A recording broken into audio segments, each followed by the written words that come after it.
The Bearcats are back in the top 25 on the backs of a hometown hero. Literally. Are Locked On Bearcats, your daily podcast on the Cincinnati Bearcats, part of the Locked On Podcast Network, your team every day.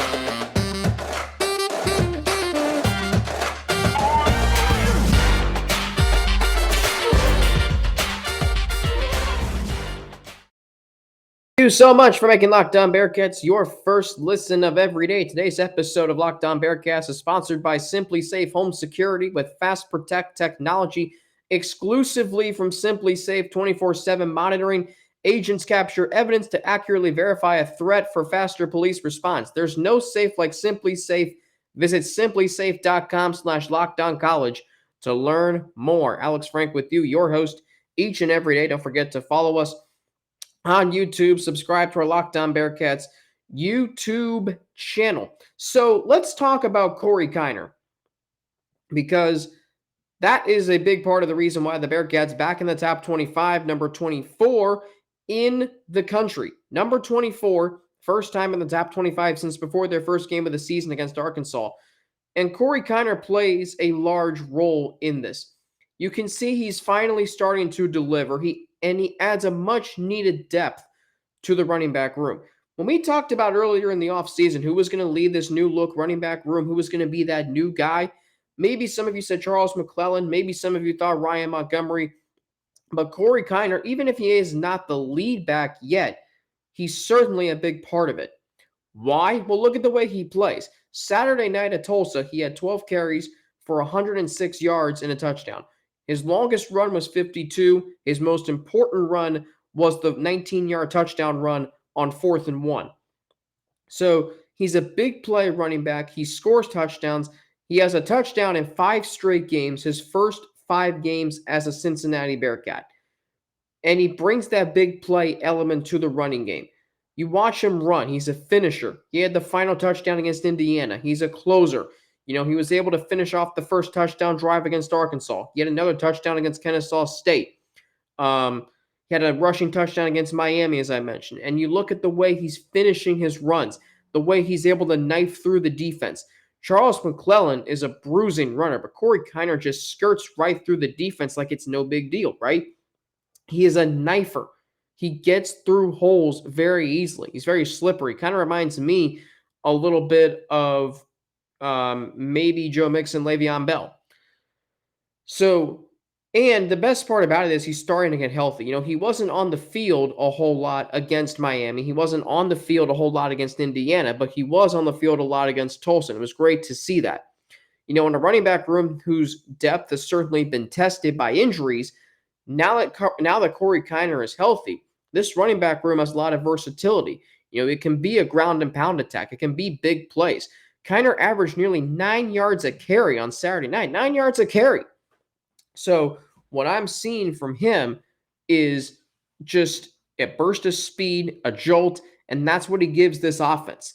Charles McClellan can be the lead back. That's fine. I expect him to be the lead back. But Corey Kiner's got big playability. He's the spark plug for this team. He sparked the Bearcats' comeback against Arkansas. They got him going on the ground on that first possession of the second half.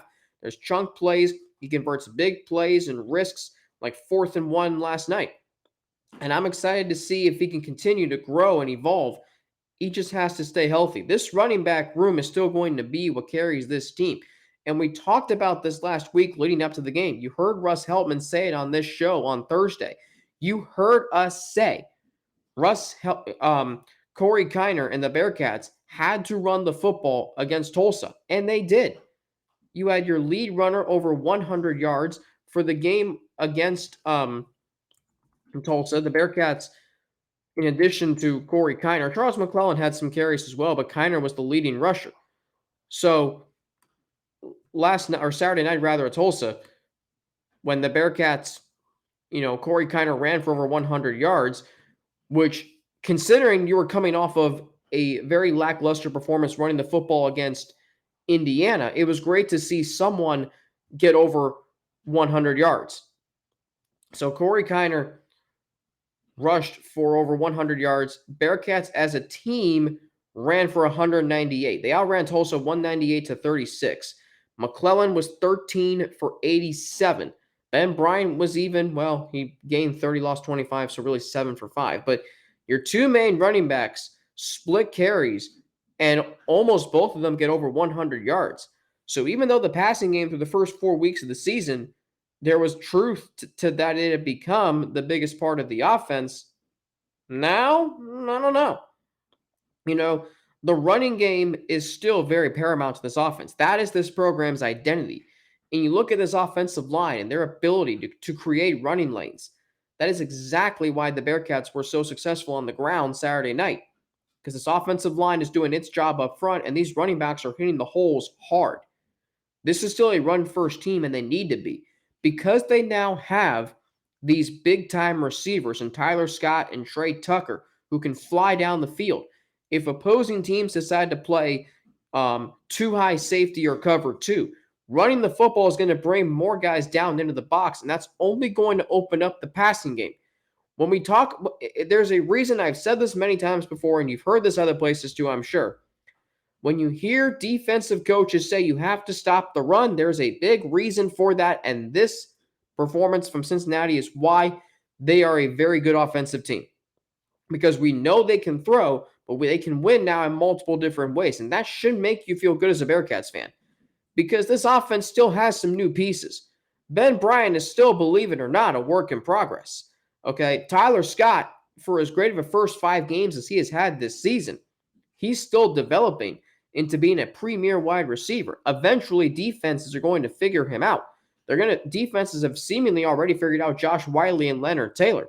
I mean, Wiley had 2 catches for 4 yards last night. Thank goodness one went for a touchdown on 4th and goal. So how do you offset those adjustments that opposing defenses make to your pass catching core? Easy. Run the football. Very, very simple. And the Bearcats now have Charles McClellan, who's healthy, and they have Corey Kiner.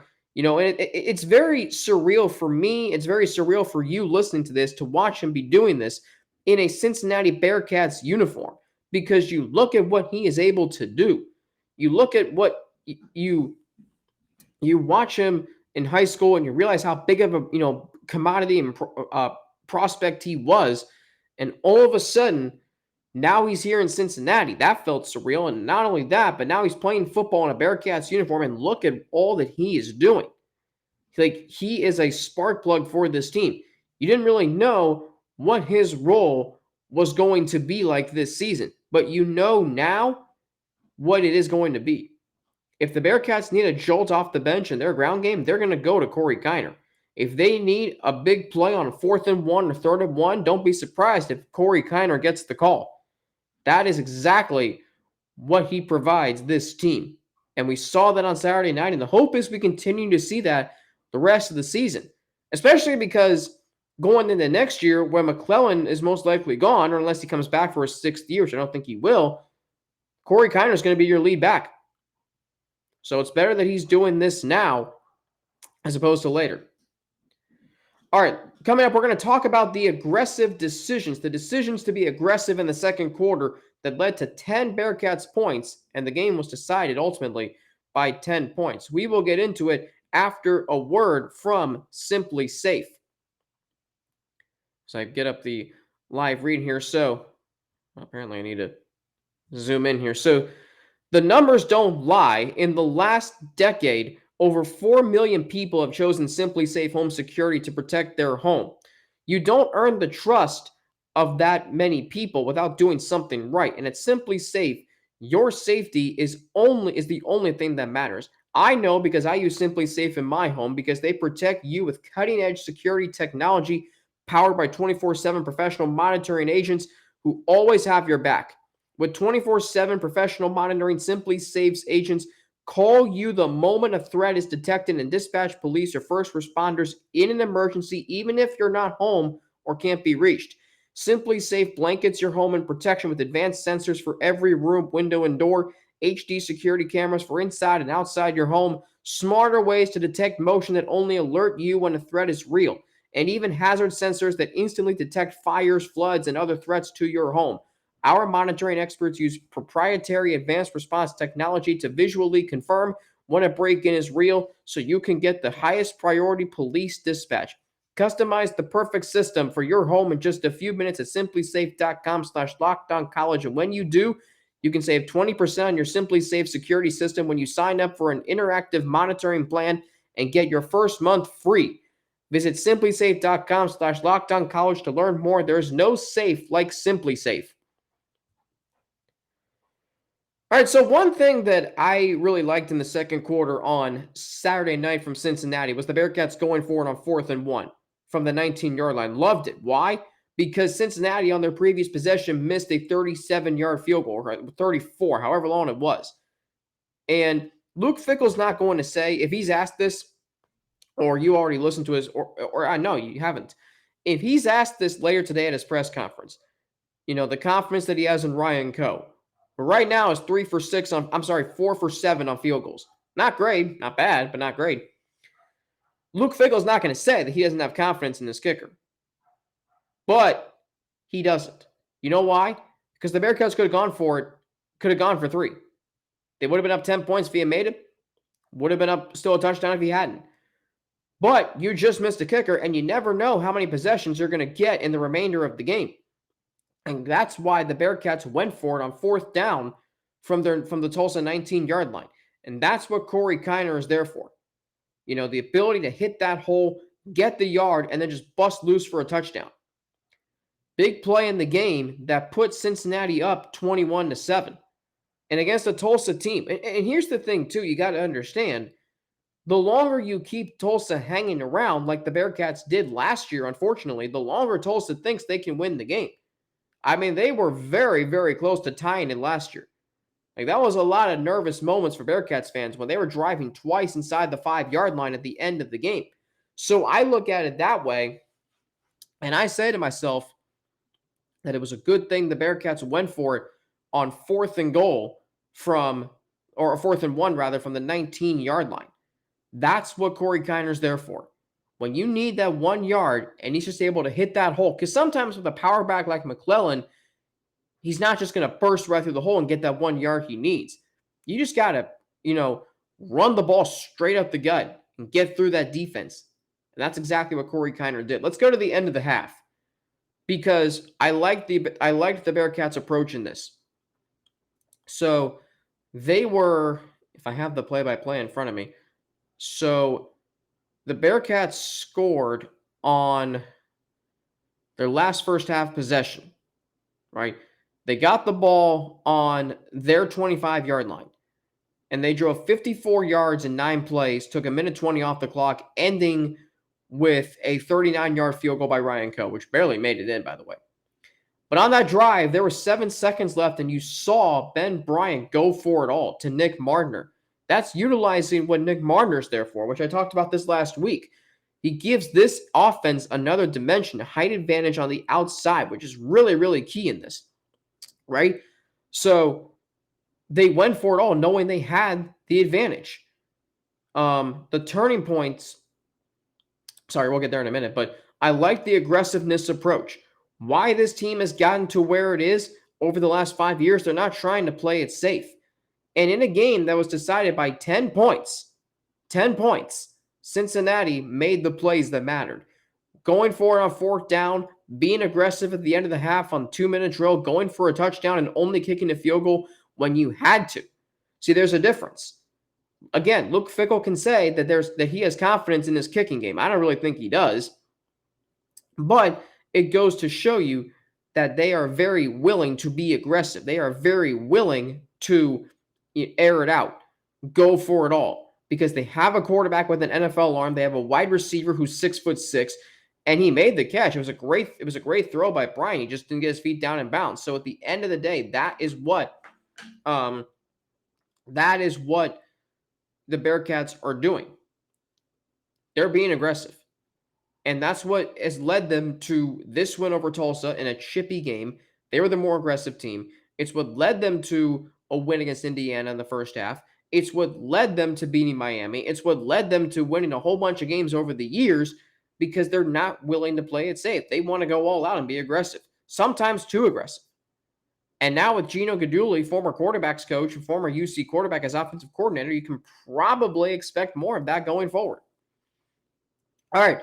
Coming up, we'll get into the turning points of this game. There were some of them. And in case you forgot, the other Pace brother is a really good player, too, in addition to Ivan. We will get into that after a word from Built Bar. I feel like we haven't really talked about them a lot because if you haven't tried the Puffs yet, you're depriving yourself of one of life's greatest joys. And guess what? There's a new flavor. Delicious, indulgent cookie dough covered in chocolate. Yup, Built has done it again, truly. Let me introduce you to your new favorite cookie dough chunk puffs. These are really good. They have a light and chewy texture, real cookie dough chunks, and of course, they're covered in 100% real chocolate. And all of the joys of eating cookie dough without the hassle of making it. Plus, it's healthy for you because they're only 160 calories and have a whopping 15 grams of protein in them. You can run to Built.com to snag a box for you and the family. It's the perfect treat, or you can find a really good hiding place and just hoard them for yourself. I've done that before. Like all Built Bars, the new cookie dough chunk puff is covered in 100% real chocolate. That means they're healthy and tasty. Chocolate-covered cookie dough with a light, fluffy texture. So good. What's great about Built is that all of their bars are made with collagen protein, which your body absorbs more efficiently and provides tons of health benefits. Eat something that tastes good and is good for you. You're going to love the new cookie dough chunk puff, whether you need a snack for your workout, a late night treat, or just need to grab a quick bite. Built is the perfect protein bar, and they taste better than a candy bar. Ditch the calories, fat, and sugar. Grab yourself a Built bar. What you can do is go to Built.com, use promo code LOCKEDON15 and get 15% off your order. That's promo code LOCKEDON15 for 15% off your order at Built.com.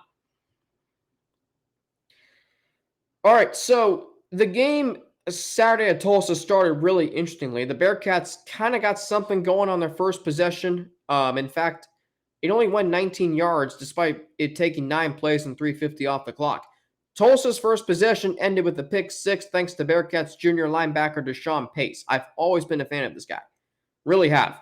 And until his brother came around, DeShawn was probably my favorite player on the team. And that pick six is exactly why you cannot forget about him, because he's an igniter, because he's a playmaker, because exactly what I said after the Miami game, when he had that booming hit on Miami's linebacker, Jalen Walker, that defensive hit got the Bearcats going. Ivan Pace might make all the plays, and he is. DeShawn's going to make the most important plays. It's like he did last year with the interception at Indiana. It's like what he did last year with that interception at Notre Dame, UCF, USF, blocked field goal against Navy. He'll make the most important plays, and that is going to ignite the team. Third defensive touchdown of the year for the Bearcats. Feels like 2019 when they had all those defensive scores. Kind of really feels like any year, though, when you think about it for Cincinnati. They have so many defensive scores throughout the season. But this defense, led by DeShawn Pace, what they are, and this is what I love about them, is they are very opportunistic. They're looking to take the ball away from you. They're looking to get their hands on the football. When they tackle you, they're looking to punch the ball loose. When the pass is in the air, they're looking to intercept it and run it back for a touchdown. Bearcats have 2 pick sixes now on the season, one from Javon Hicks, one from DeShawn Pace. They have 2 fumble recovery returns for a touchdown, one by Jabari Taylor, one by Dominique Perry. So 4, is it 4? Yeah. Is it 4? Yeah. 4 defensive touchdowns. Did I say it was only the 3rd? I'm sorry, 5th defensive touchdown this season. Excuse me. 3rd pick six. No, was it? Okay. Let me rephrase that again. Is it the 3rd pick? Okay. We're losing focus here. It is the 5th defensive touchdown of the year. 5th. Okay. Okay. You know what? They have multiple defensive touchdowns this year. You get the point. So that was a big turning point in the game. Igniter right at the outset. You didn't do anything on your first possession. That's fine. Tyler Scott touchdown. I mean, Tulsa, that game was still 7-7. Tulsa still felt like they could compete with Cincinnati. But then, bam, you hit him with that big play, 61 yards, tying or giving you the lead that you would never relinquish. It's what has always been true about this Cincinnati offense. Even in years when they weren't throwing the ball all that much and they weren't throwing the ball well, they were always one big play away from a true knockout punch. Whether it was Michael Warren's 70-plus yard touchdown run against Miami in 2019, whether it was Desmond Ritter's 90-yard touchdown run against SMU, and now recently it's been Jerome Ford big runs. It's been big passing plays to Tyler Scott like the ones last week against Indiana. That connection between Brian and Scott is otherworldly right now. Tyler Scott, another solid performance from him last night despite only 3 catches. This guy, I mean, outside of Tank Dell down in Houston, is the best receiver in this conference. And it actually might be Tyler Scott for that matter. So a huge play that put the Bearcats ahead. Corey Kiner's touchdown put the Bearcats firmly in control. Remember, Tulsa, they know from their last 3 games against Cincinnati, despite Luke Fickell and the culture and the program he's built, they know they can compete with Cincinnati because they've done it. And this game was at home, final meeting as conference foes this season, 14-7, 4th and 1. Bearcats just missed a field goal.